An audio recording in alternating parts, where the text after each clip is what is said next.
kami guys.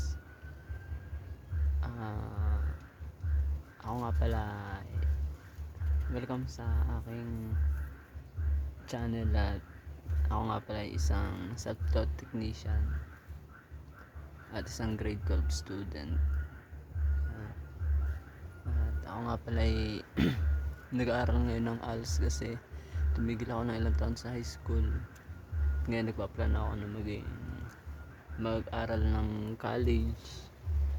At isa rin akong freelance technician na natuto ako sa pagre-repair ng cellphone ng may konting idea sa electronics. At ngayon ay ilang years na rin, nasa 5 years, almost 5 years na rin akong gumagawa ng cellphone. So yan yung mga units ko. Tapos sa ngayon, ito pa lang yung na-invest ko na gamit niya. Hindi siya mababang klase siya ng hot air. May kasama na rin soldering iron. At ito yung mga units ko. Yan. Bali ang setup ko dito lang sa aking tulugan. Yan, medyo makalat. Tapos yan yung aking PC. So gusto ko lang mag-record ng aking mga goals at yung mga achievements ko, mga journey ko hanggang sa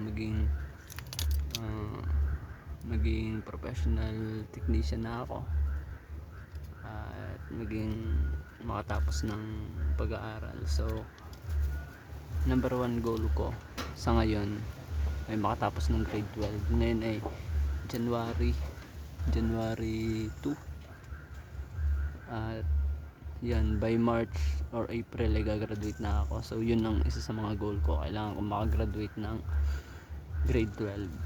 Next ay makakuha ng proper mobile phone advanced level, board level ng mobile phone repairing.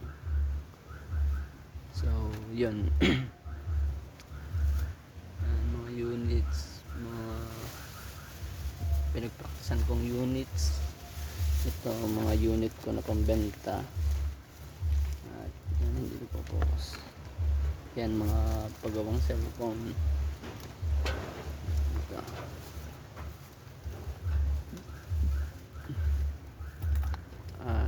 So ayun, samahan nyo ako na magawa yung mga goals ko, matupad ko yung aking pangarap hanggang sa maging professional mobile phone technician na ako at makatapos ako ng pag-aaral. So yun lang guys sa ngayon. Ingat.